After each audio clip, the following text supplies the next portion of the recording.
All right, everybody. Thank you very much. Today is February 19th. So I am here very delighted to have contributing authors of Kolkata chapters, Siddhartha Sen and Sudeshna Ghosh. They are here to share their updates and also a few things that maybe will be supplemental for their chapters in the book. So for now, I like to invite them to introduce themselves and then also tell us the summary of their chapters. And then after that, we will have a Q&A and presentation. Thank you. Sid? Okay, my name is Siddhartha Sen, and I am a professor and the associate dean of the School of Architecture and Planning at Morgan State University. I have a background which is a mixture of architecture and planning. I mean, I have a bachelor's and a master's degree in architecture. Then I went on to planning and did a master's as well as a PhD. So I come from uh, I look at things from a physical perspective, although that's not how I started out. Like my original research was on NGOs, so I did that for about 15 years and then shifted on, rediscovered myself, and I've been doing this for the last 10 years or so. So that's who I am, and my main areas, of course, are international development, and with I especially tend to write on India. Most of my, I think that my best articles are are on India. And there's a second thing that I also do, which sort of, because I'm at an HBCU, I am heavily into diversity and planning education, as well as planning education at HBCUs. So that's me. Thank you. Sudeshna? Hi, thank you. So my name is Sudeshna Ghosh, and I am an associate professor of regional planning at the Department of Geography and Regional Planning in Indiana University of Pennsylvania. I also have a mixed background in architecture and city planning. I did my architecture in India, in the city of Kolkata itself, and also my master's here. And then I went for PhD in regional development planning from University of Cincinnati. And since then, I have been teaching for over 8 years in this area. My specialization is more into community economic development, land use planning, land use change modeling. Um, since my background is also in architecture, I am also interested in the physical form of cities, land use, physical planning. And recently, I have been doing a lot of research in smart city area, in resiliency planning in cities. I have been focusing a lot on developing world countries, particularly from India, because that's where I am from. And in addition to that, many US communities, also particularly those communities located in some of the declining regions, because I teach in Southwest Pennsylvania, and which happens to be one of those old Rust Belt cities, Rust Belt region, still trying to come back. So kind of my research interests are tied up to the geographic locations of where I teach, where I have been growing up, and things like that. I Very good. also have been engaged in doing some study abroad programs, collaboration between Indian universities and US universities, and those have been very, helpful to learn more in our profession. Thank you. Thank you for introductions. It's good to know each of you. You've been trained here in the US, teaching here, researching about US context too, and also still doing your work on your roots in India. Very, very nice. This is something that we appreciate. All right. I just So, want to just wanted to point out something very interesting. We went to the same undergraduate architecture school. oh, I see. Yes, Very yes, good. yes, yeah, That's connection important too. yeah, Yeah, Absolutely. I mean that's how the collaboration started actually. Yes. Because yeah. I met Sudeshna Mhm. at a. We have been collaborating on that. I mean, I'm also working with her on smart cities, like you Yes. pointed out. I didn't want to Yeah. Yes. mention because she's more of an expert on that than I am. But that's how the collaboration started. Like it's just interesting. We met at a conference. I think it was in Cincinnati, and we found out that we went to the same school, and that's Very good. how it all started. Very good. All right. So the next one is like to invite you to briefly describe your chapter in the book Contradictions Between Global Spaces and Informal Marginal Settlement, the Case of Kolkata.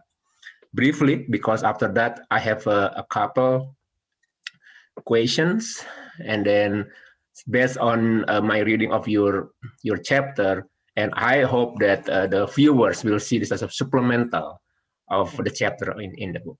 So please, I like invite you to give a briefly description of the chapters. So Sudeshna, why don't you start, and then I will add to the theory part of it, like just do the descriptive. Sure. Okay, thank you. So for this chapter, we chose Kolkata because both of us, we were very well acquainted. We grew up in this city. And Kolkata actually provides a unique example of urbanization in the Indian subcontinent. Kolkata was founded by the British back in 1690. So relatively, it's not very old Indian cities compared to other cities like Delhi. And it served as one of the key political centers for the British Empire during the British times. And it did serve also as the capital city for the British East India Company from 1772 to 1911. So it has a lot of colonial history, and urban duality was something which was visible within the city of Kolkata right from its inception. So at the beginning, the city was kind of divided into two parts: the white city, the white town for the British, and then the black town reserved for the native people. And it was also visible in its urban form. The white city was more planned with monumental buildings, proper infrastructure, road layout, and things like that, versus the native city, which was more organic in its form. Okay, and until 1911, Kolkata did serve as the capital city for the British Raj, and then it was shifted to New Delhi. And since then, the political importance of Kolkata did diminish a lot. In the post-independence era, Kolkata became the capital city of the newly formed state of West Bengal.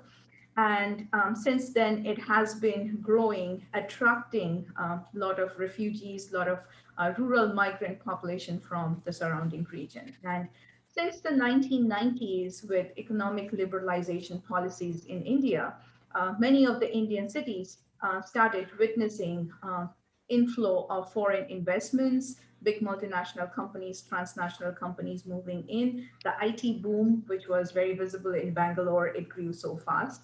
Kolkata was a late starter compared to other cities like Bangalore or even Hyderabad. However, and partly it goes to the political background of the city of Kolkata, which was ruled by the leftist regime from 1977 to 2011. And initially, the leftist regime was very reluctant to embrace globalization. And during that phase, also post 1960s onwards, Kolkata also gained an image of, iconic image of slums and urban disaster in many ways. However, post 1990s, post 2000s, Kolkata also witnessed huge influx of foreign investments moving in. A lot of IT companies started expanding in the city of Kolkata. A lot of global spaces started being forming here, with big real estate developers, many working in collaboration, big multinational real estate developers from Singapore, from Southeast Asian region, collaborating with Indian real estate developers to build many gated communities, shopping complexes, IT parks, special economic zones, many planned townships. So this is how the city started witnessing huge influx of physical development projects, real estate projects, and with that, a lot of economic opportunities as well as population influx. And as a result of this, what we also started witnessing is that the urban duality or the urban dualism, which by that we mean kind of extreme conflicting or contrasting image, which are visible in form of socioeconomic indicators or built environment or infrastructure or physical infrastructure.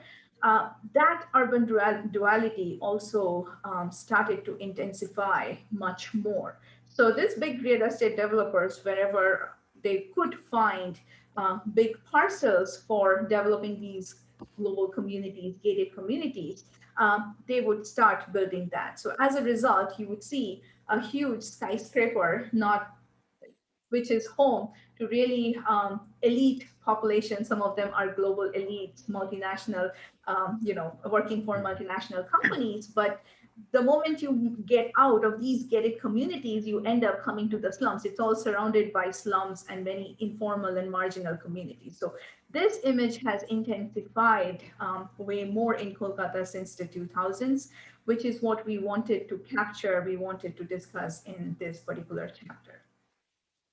Thank you, Well, Sudeshna.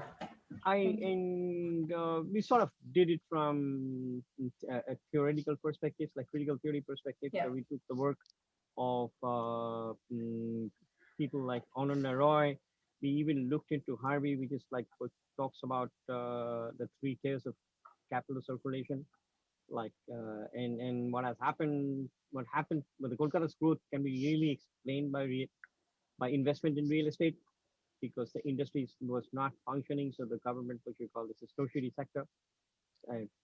Three circuits of capital is what David Harvey talks about. And we looked into Ananda Roy's work on how the leftist regime, which initially her work was in 1990s, but she was the first one to look at how the leftist regime, which actually settled the poor and was pro-poor, started expelling them and building these new communities. And we looked into the other theories, other post-colonial theories, such as the theory of we have this civil society, and then we have in India has another thing besides civil society, which is what you call the popular society, and so that how that is mobilized and so on and so forth. So we had that the work was strongly grounded in theory. Okay, so that's one of the biggest things that we did. And so it's not only the theory of duality, but we looked into other post-colonial theories to what you call to our explanations. Okay. Very good, very good. Okay. So I found your chapter is very interesting. I would say one of best and interesting chapters in the book. I have first our introduction for the question is how you see Calcutta in India's urban national system. Sudeshna is going to answer that. Yeah. Yes, please. One of the important, did occupy an important position as one of the important key urban centers in India.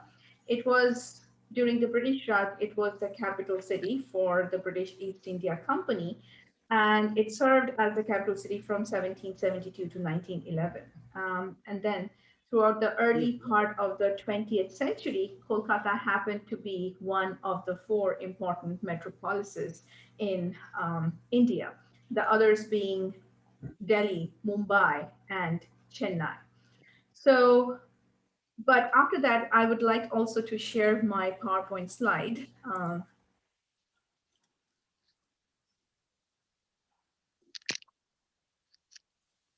Showing this. So in the post-independence era, Kolkata was still one of the four metropolises, and gradually it grew in population to become one of the megacities in India.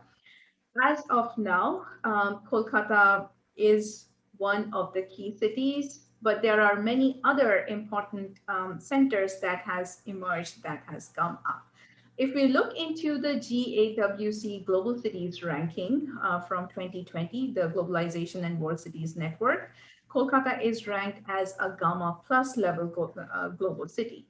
And ranking wise, Delhi and Mumbai happens to be the alpha level global cities from India, So is Bangalore. Bangalore was not as important urban center in India, but kind of Bangalore witnessed a huge IT boom since the 1990s, and it um, very quickly went up this ladder of urban hierarchy. Other cities like Chennai and Hyderabad right now occupy the beta level positions in India, and then followed by cities like Kolkata, Pune, and Ahmedabad. And most of these things happened since the 1990s because of the IT boom, because of the foreign investment that moved into these cities. And as I also mentioned earlier, Kolkata was a late boomer in terms of these foreign developments of these global spaces. Bangalore is one of the key cities where majority of these IT companies located first. Um, Other cities like Pune, like Ahmedabad, also grew very fast. So kind of from being one of the key four metropolises in India in the early 20th century, position of Kolkata declined to some extent in this Indian national urban system or urban hierarchy, but still it's one of the key cities in the Indian subcontinent and even in global south because of its population size as well as its economic importance as an gamma level city. Okay. And a lot of growth happened in Kolkata since the 1990s and 2000s, and majority of them are now being located or concentrated towards the eastern side and the southeastern side of the city. Okay. So this is how the city has changed over time and its importance in the Indian urban system, how it has changed over time. Thank you, Sudeshna. Following up that question, as you know, in the book, we are using data from Undesa. And of course, you said here 20 million projected by this year or by 2021. I see data from Undesa. Calcutta grew from 5.9 in 1960, 9.1 in 1980, and 2000 they have 13.1 million and 14.6 million in 2018. So that's what I retrieved from Undesa data. So my next question is, can you provide the context of these numbers in relation to the history of Kolkata's urbanism, like you mentioned in the chapter? Sure, thank you. So I will start from the post-independence period. I mean, during the British times, Calcutta grew in population, being the capital city. It had a lot of opportunities and so on.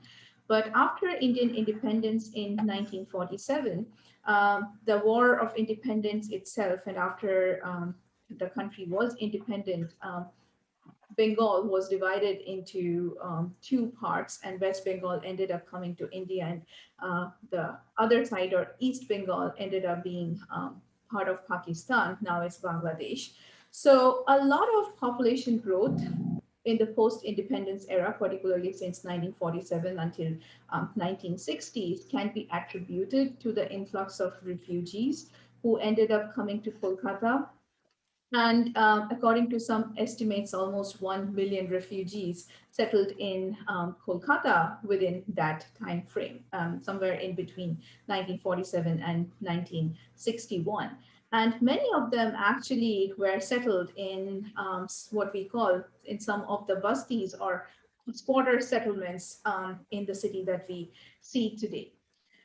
Post 1960s, I mean, throughout 1960s and 1980s, the ongoing Bangladesh Liberation War that happened in 1971, that did also attract a huge influx of refugees moving from Bangladesh towards Kolkata. And throughout all these phases, Kolkata occupied as the primate city position in this region.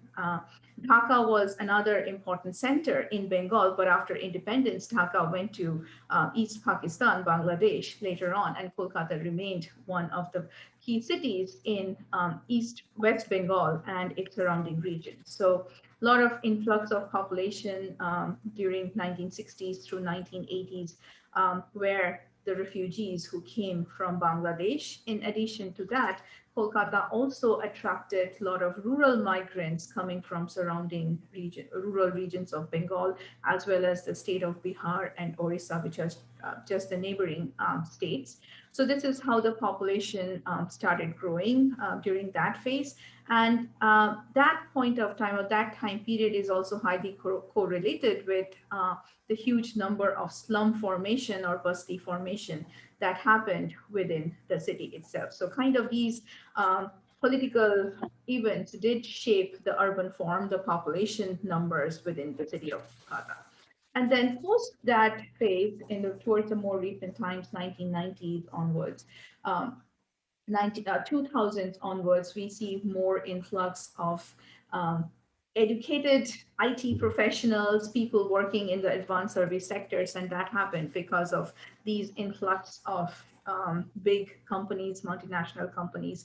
These days, you would find IBM, Google, Lexmark, Wipro, all these big companies, TCS. I mean, think of a majority of the IT companies. They have a big office located in Kolkata, and that ended up, bringing in a lot of IT professionals, and particularly young IT professionals to the city from different parts of India.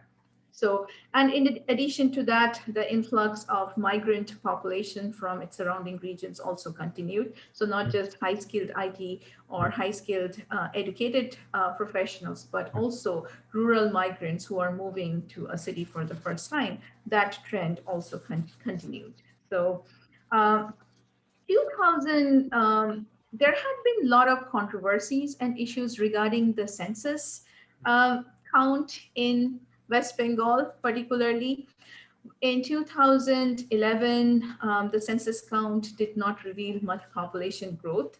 And 2020, we witnessed another census survey. But what we also witnessed that there were major political oppositions to census surveys itself. So even the leading political parties were not in favor of letting or allowing census surveys to be conducted. So scholars would suspect that did lead to underestimation of Kolkata's population to a huge extent. And as you can see, some estimates from more academic perspective, they do project that the population of Kolkata by 2021 could be somewhere around 20 million. And visually, if you look into any satellite image, if you visually move around the city, definitely you would see majority of growth and population influx in these newly physically developed areas did happen in between 2000 and 2020. So that was the huge growth phase for Kolkata. Very good, very good. Thank you very much, So Sudeshna. I just wanted to add just one thing to that. Like when we talk about the duality and population and things of that sort, like this is a legacy of the colonial times. Because slums had formed during the colonial times, and suddenly what you call initially the British obsession was with the native towns and how they spread disease. And from a certain point of period, we found that the discourse shifted from native towns to slums, and there was not much that was done to alleviate the situation of the slums, just cosmetic. Because of the discrimination and provision of services, all of it went to the white parts of the town and very little to the native parts. So this duality was inherited. And during the first years of independence, not much was done because we had this policy of demolishing slums and trying to relocate them to other neighborhoods, which was not this housing was not enough, and so on and so forth. So all that has contributed to the situation today. Okay. So getting back to, I guess, the next questions are mine. Yes. So my next question for you is, because you're talking about urban dualism, urban duality, right? And then you also present this paradox of urban duality. Just foundation for us. How you define urban duality? For those who are not really familiar with cities in the global south. So maybe you can tell us what is it, and then is it the framework, analytical framework that you think applicable other megacities in the global south, or even to cities in global north? Okay, so let me start with what I will give you a brief, for the sake of time, I'll give you a brief definition of what we consider as urban duality.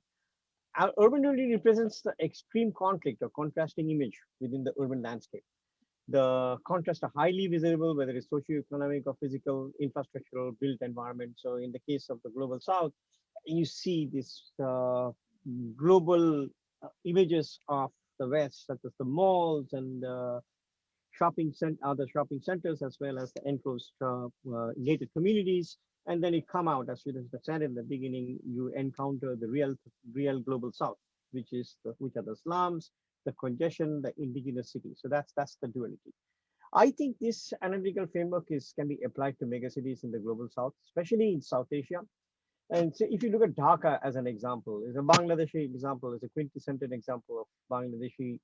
In Bangladesh, it has the same dual image. The same is true for cities such as Colombo in Sri Lanka or Karachi in Pakistan. However, it is interesting that Dhaka and Karachi are not colonial cities. Yet they have the duality. So my point over here is that is going to exist whether it was a colonial city or not, because somehow the British intervened on the fabric of the city, even if it was an ancient city, and created this duality, and that has perpetuated with this globalization. It can be applied. I think it can be applied everywhere. The framework can be applied to everywhere in cities, global cities, whether it's global megacity or not, to cities of the global south. Okay. I think it is also interesting to note that even in countries which do not have colonization, such as China, okay, you see behind the shining Beijing, you see slums. So that is prevalent everywhere. So you will. And so we can apply this framework to analyzing cities in the global south all across. I think to a certain extent this is also relevant for cities in the global north, but more so in the cities of the global south, because the contrasts are much more stark over here than in the global south than in the global north. So you would say that urban duality or urban dualism is distinctive characters of cities in cities in global south. That way, everybody from global north need to understand this concept when they are planning cities in the global south. Yes, of course they do, which they don't, because they are sort of what you call, and I wouldn't say that's completely fault of the planners from here. People in the global south, they have this image of being global. For them, the image of being global is to look like Chicago or look like Los Angeles. So they invite this foreign firms, especially to make their city look like that, completely ignoring what surrounds the city. So as a result, you end up with this duality, and this needs to be mitigated, but that's not happening because of what the local politicians want in terms of improving the image of the city. Very good, very good. So that's why it's good to have your chapter in the book, because that's also something readers or students or scholars from global north, they know the importance of this concept when they are dealing with cities in global south. All right, my next question is, your chapter discuss the emergence of global spaces, including the creation of the new Kolkata township in Rajarhat. So what planning lessons did Kolkata learn that are relevant for other megacities in the global south? Okay, Sudeshna, can we pull up not yet, let me just talk about it first. One of the things that is important is in countries, in any of the countries which have any of the countries in the global south which have some form of democracy. Okay, we are not talking about totalitarian regimes, but some form of democracy. There is bound to be some urban populism in order to gain votes and so on and so forth.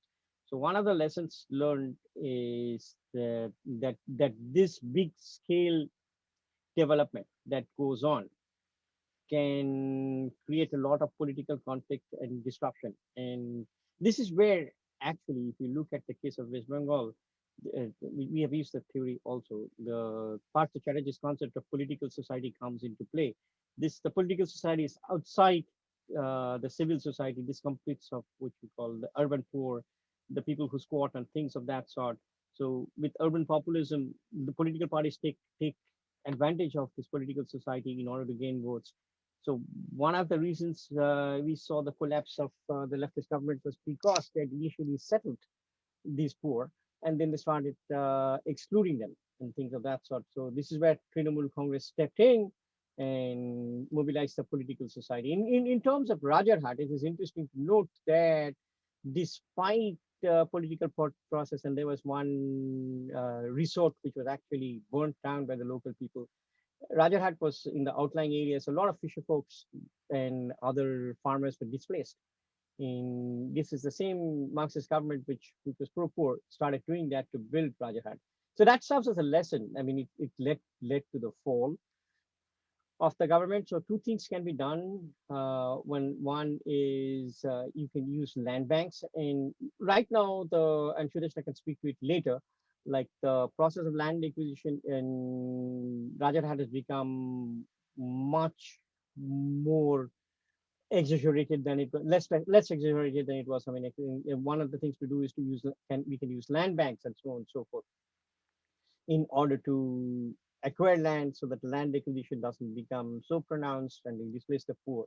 So that's one lesson that can learn. Except, I guess, except for, as I said before, except for totalitarian regimes, everybody has to be careful of how you build these global spaces because it requires a lot of land acquisition.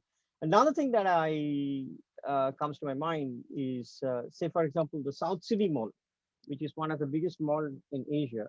It was built on brownfields. Like there used to be factories and things of that sort. So if you can use that sort of land to do these global projects, there is not so much of disruption. This is a lesson that the rest of the world can learn from Calcutta. And but again, Calcutta, I don't think which you call is completely utilizing its brownfields because along the Ganges there's a lot of stores, storage areas as well as which are used as, and then jute mills and other kinds of mills like rice mills, which industries which are defunct. So this is prime land, and this is done incrementally. Once in a while, you will see real estate coming up, but this land could be utilized, which is not being done. So one thing we could look into in the global south is how do we utilize or develop brownfields in order to do these mega projects. That would be useful, which hasn't been done. One thing that have done, I mean, I wouldn't, like you still see crumbling mansions, but Sudeshna, if you can pull up the slides, but there are some things which have been done architecturally, which leads to which stops the fragmentation of these places. Like if we could look at say for example, this is the South City Mall. No, sorry, this is not the South City Mall. This is the City Center Mall in Bidhannagar, and this was done by Chachkoria, who is one of Lake Chachkoria, who was one of the most famous architects in India. And what he has done is it doesn't look like a typical mall. So he has used indigenous features, and that the height it is 3-storied high. Most malls are 3-4-storied high, but it's very carefully masked so that you don't get intimidated. It doesn't seem that it's completely out of the surroundings. And he has used the concept of Kund, which is just a water body around which people can congregate. It's not like the Western fountain. Kund is something else in India. It has a different sort of a meaning in India. And you see there are open spaces, like as you can see over here. There are people can congregate. This is one example. Like most of the malls are not like this, but this sort of architecture could help in developing spaces which are not fragmented and prevent dualism. Another thing that has been done, like one of the floors in this mall has been dedicated to local shops. So usually the tendency with malls is to have global shops like Gucci and Gap and so on and so forth. I'm sure you see that in Jakarta and everywhere else. But here it is one floor which is dedicated to local shops, so which is affordable. So that's an interesting thing that has been done. It's called Dukan. Dukan in Bengali or Hindi means what you call shop. So it's a mall within a mall concept, which is very interesting. Again, this is a rare example. But Kolkata has done a good job. One of the things that we make a mistake in the global south is you don't destroy your architectural heritage in order to become global, which we have been doing. But to a certain extent, Kolkata has been good, and I'll give you 2 or 3 examples. Let's start with the town hall, Sudeshna, if we can. So this was built by the British. It's a neoclassical building. Let us say, look how well it has been preserved. Like this is something that has been done. The government has selectively preserved this sort of buildings. There was a lot, and then we go to an indigenous one. This is the Marble Palace. What happened is like the indigenous elites in the native areas of the city also started building neoclassical buildings like this one. This was done in 1840s, and this has been well preserved, as you can see. So that serves as a cultural heritage. Even Kolkata has also done a good job by buildings that were built by private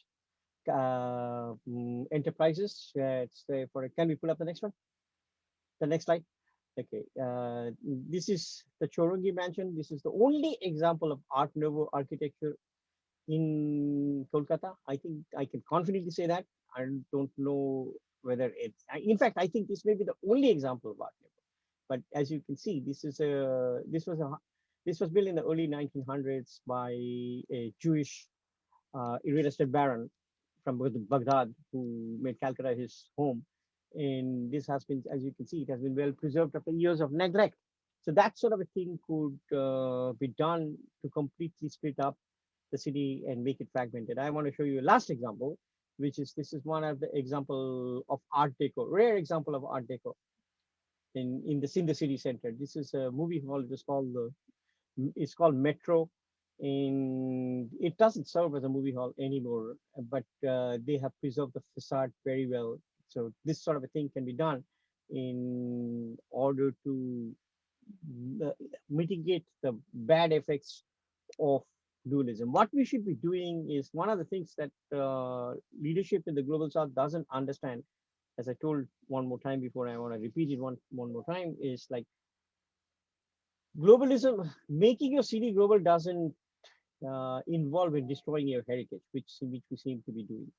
Like we don't have to look like Shanghai, or we don't have to look like Singapore, or we don't have to look like Chicago or Los Angeles. We can have our own global identity, which is indigenous. So it's a mixture of how do the key over here would be how do we indigenize the global form, and at the same time keep the original fabric of the city and globalize. So that's what I would say in answer to your question. Very good, very good. That's very good points that you make. When your city in global south, they get globalized, global space, they should not ignore the local values or local content in that space. Very, very good. And also glad that you mentioned that in mall in Calcutta, they also provide space for local vendors.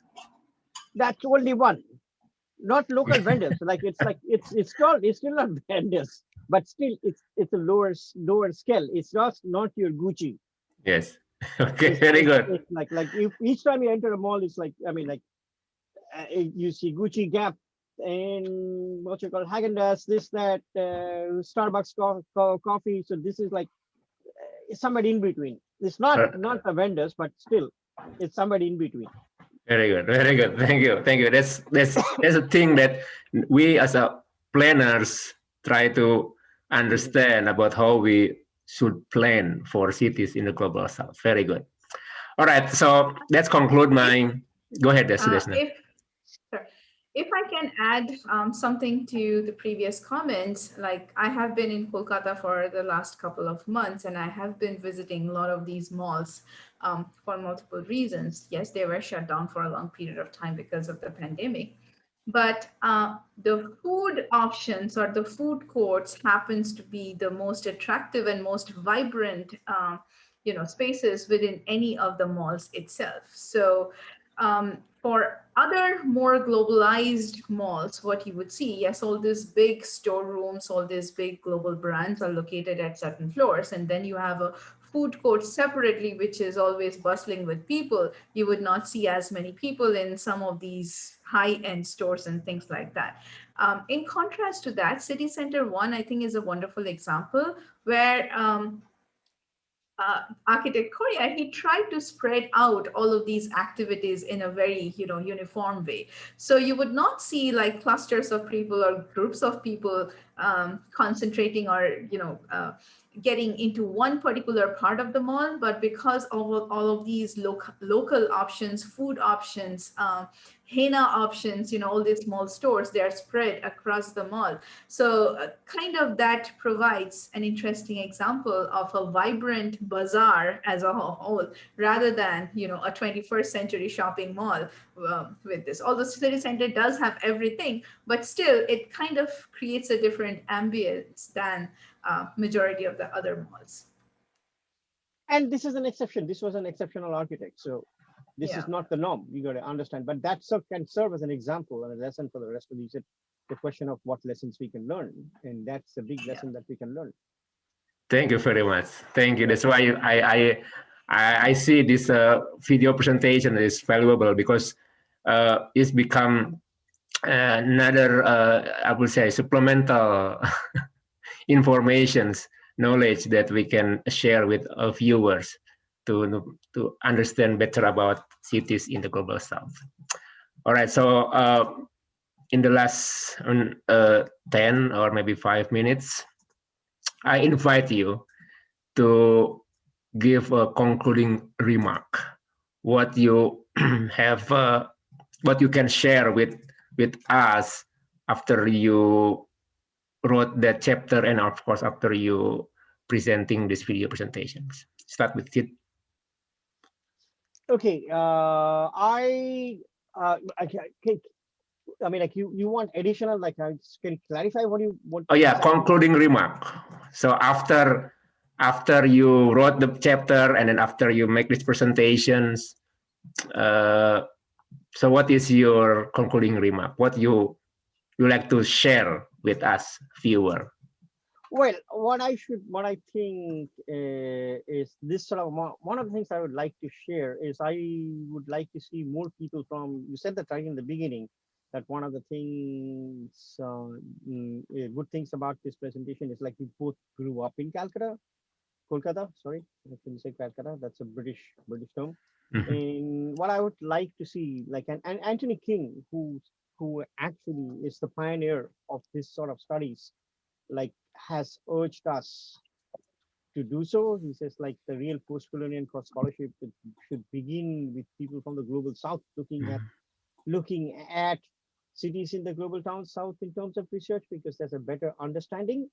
One other thing that we need to do is just not, we have done to a certain extent, in our narrative for the chapter, but one of the things what we people need to do is not just limit the discussion to these global spaces when they are looking. We haven't done a full justice to that because that was not the scope of the book, sorry, chapter. But look at subaltern places.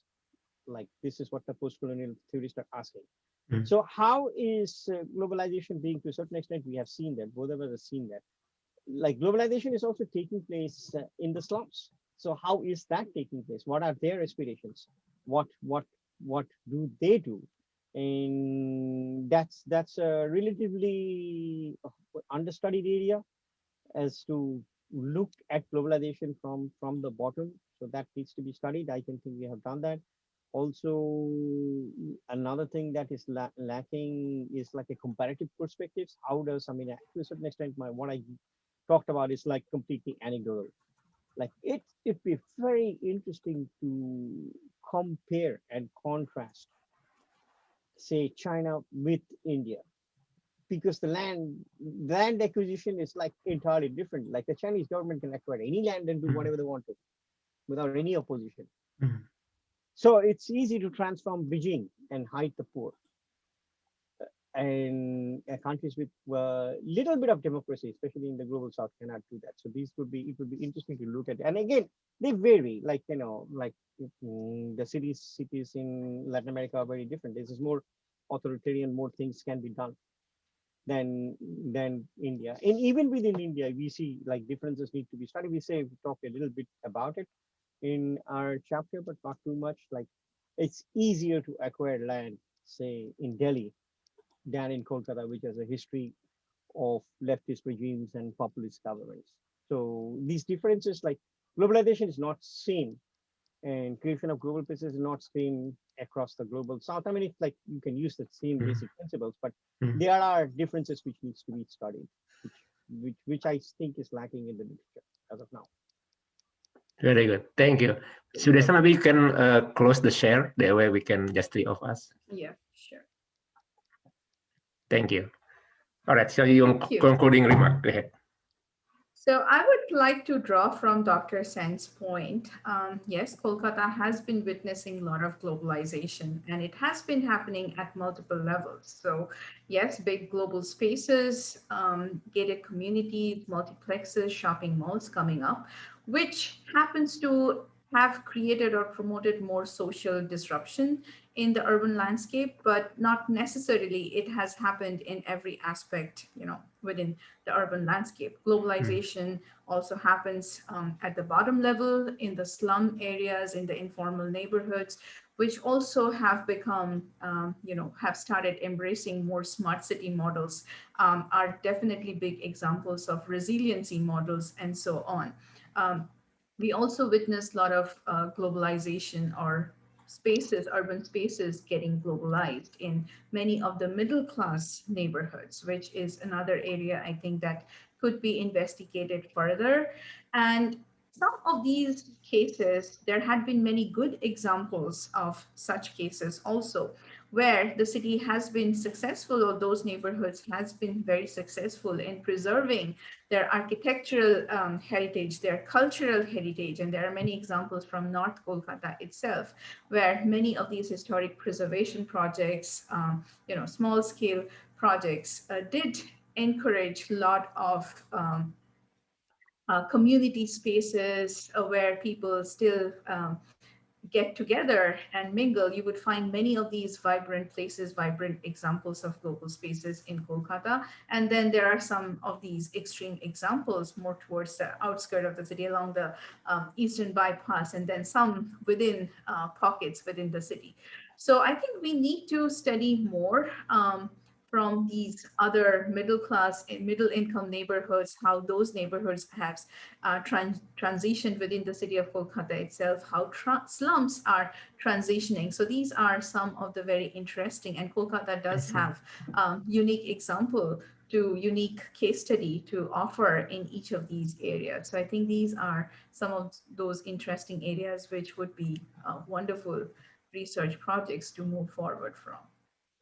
Thank you very much. Thank Fantastic. you That's very very much. good You're welcome. ending.